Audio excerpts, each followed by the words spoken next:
Saudara, pemerintah Kabupaten Lumajang akan membangun 2 tempat ibadah berdampingan dalam satu kompleks. Langkah ini dilakukan setelah adanya penolakan dari sejumlah pihak terkait pembangunan gereja.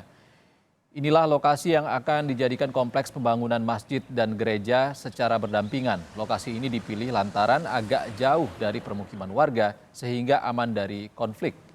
Pemkab Lumajang menyiapkan anggaran 1,5 miliar untuk membangun 2 tempat ibadah. Jadi konsepnya itu menjadi dasar dari ide gagasan konsep moderasi beragama yang ada di Kabupaten Lumajang. Karena gereja ini adalah solusi dari beberapa pikiran orang yang waktu itu ada salah pahamnya, terutama gereja yang awalnya akan dibangun di tempat rumah pendeta.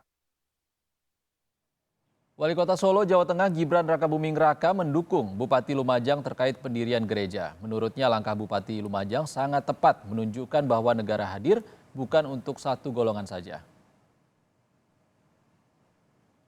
Kalau di sini Solo kan kita saling memahami satu sama lain.